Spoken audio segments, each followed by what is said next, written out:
Welcome back, NYC Fragrance family. I'm in a little tag video.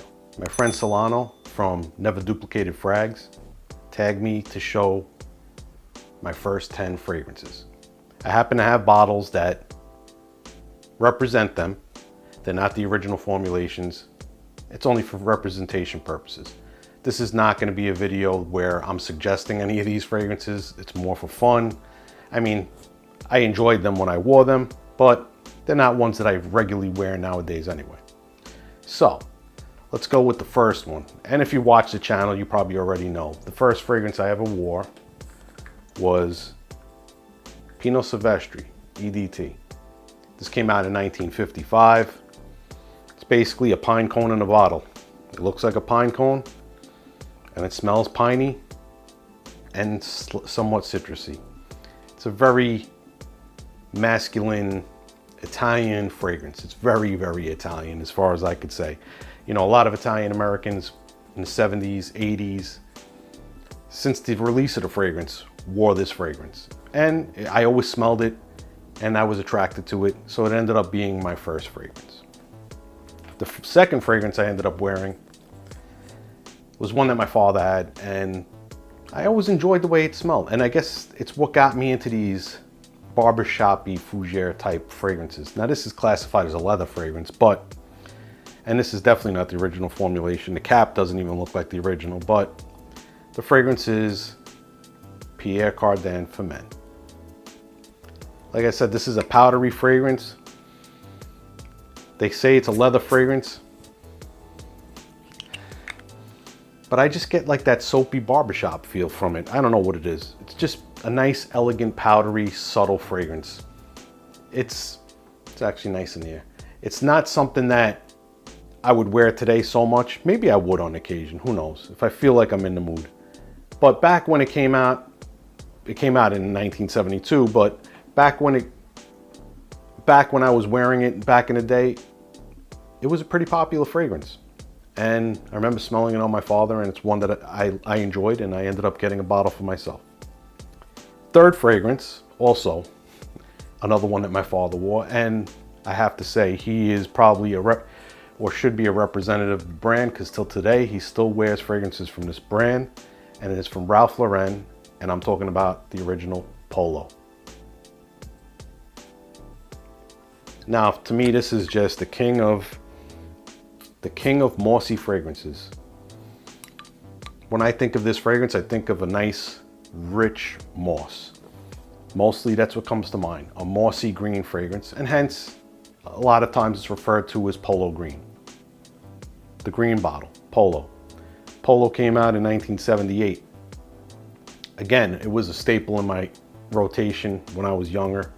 You gotta remember, I started when I was 16. That was back in 1986. I wore this probably roughly around 1988, 1989. So I was like 18, 19 years old, going out, hanging out with my friends. Polo green. It was a hot smelling fragrance back then, and people did like it. The fourth one, now this one, in today's standards, or the way it smells and the way you would think of it, is old lady, old man. But back then, again, I was attracted to the fragrance, so I had it and I picked it up.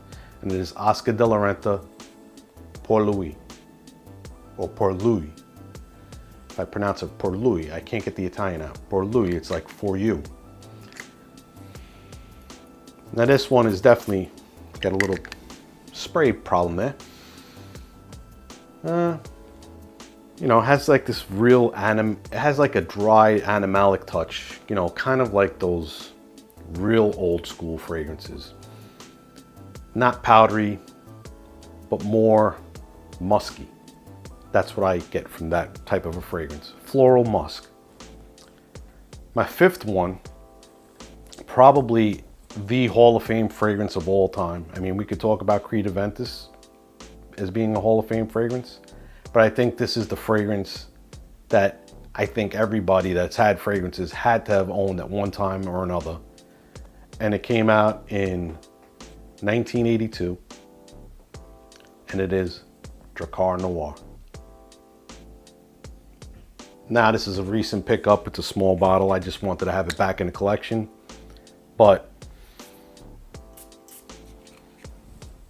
that lavender note that's in this fragrance,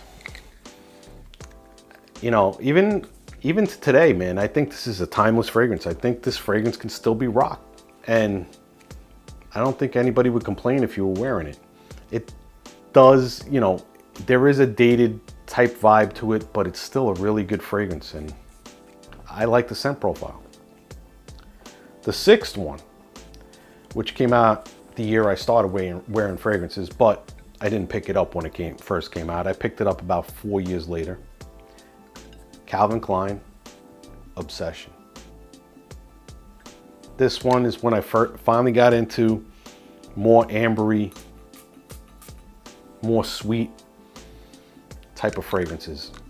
This is just a powdery amber, but it's seductive, warm, great date fragrance. And you know what? When I was dating, this one definitely got compliments, and it got that girlfriend a little bit closer. I don't know if I should be talking about that, but it is what it is. Obsession was a hit back in 1990, at least for me.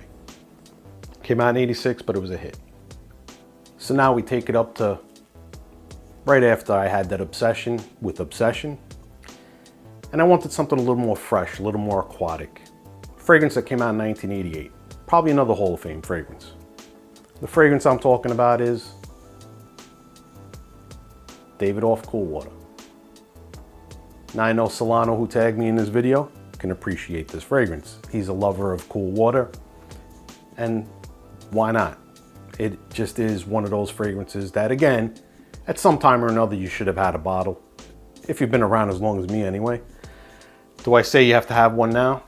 I would recommend getting Cool Water Intense. It's more modernized, more up to date, and got more staying power than the current formulation of Cool Water. You can find a vintage bottle of Cool Water. Good luck. The next one is a fragrance that came out in 1989 from another designer, and it is Liz Claiborne for Men.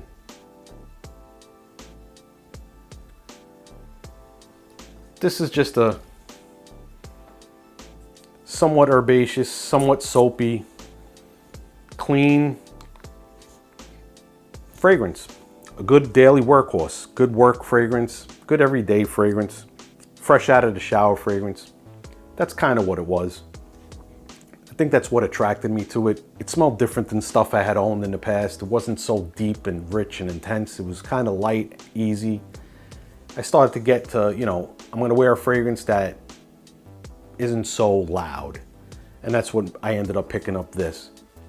Beautiful smelling fragrance as far as I'm concerned. Even in today's formulation, it does last a pretty long while, and it does still smell as good as I remember it.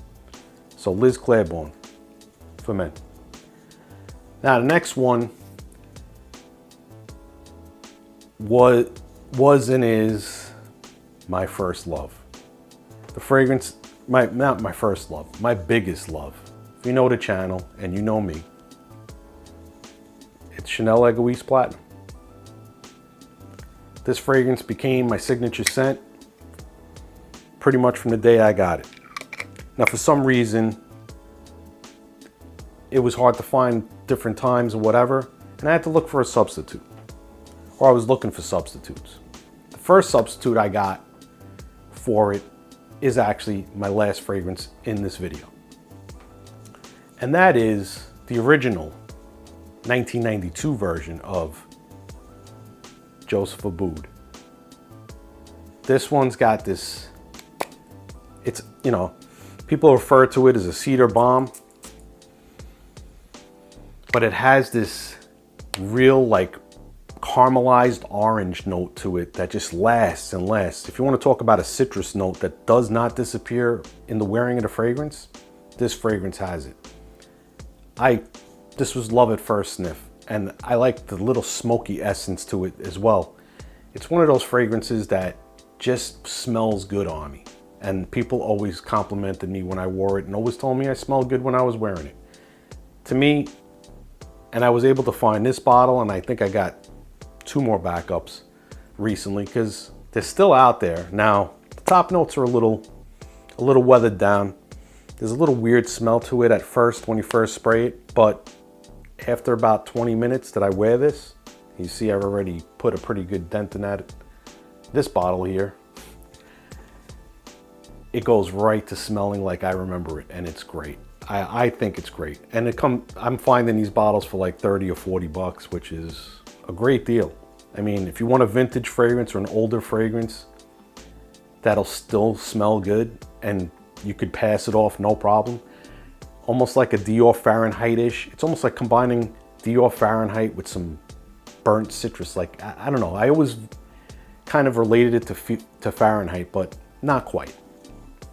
But I really enjoy this fragrance. A whole lot. So, those were my 10. My first 10. My original 10. Now it's my turn to tag some people. The first person I'm going to tag is the Chicago Perfume Don herself, ValliVon The Perfume Don. You've been tagged. I want to see what your first 10 fragrances are. I know she has a very, interesting channel where she does fragrances and she covers little quirky topics and things like that to keep the channel interesting. And she has a really good Instagram as well. And that's kind of how we first interacted, and now I know her from YouTube as well, and we still communicate. The second person I like to tag, and I'm going to continue with the ladies. Second person I like to tag is Maite from Hora de Mate, another person that I first met on Instagram who then started a YouTube channel, kind of like what I did. And she's got really good content. She's really passionate about what she does. She has a great personality on camera. And I'd like to hear what your 10 are, Maite, so you've been tagged. And the last person I'm going to tag is another lady. She lives up in Alaska, I believe, if I'm not mistaken.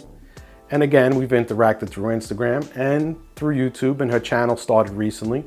And her name is Anna Absolute. So Anna, you've been tagged.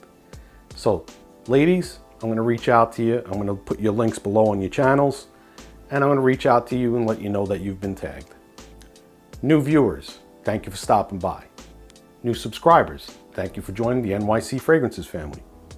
And my loyal subscribers, the NYC Fragrance family, the ones that keep supporting the channel and keep supporting me from the bottom of my heart, I appreciate everything you do for me. And until the next time, remember, if you smell good, you feel good. Have a nice day.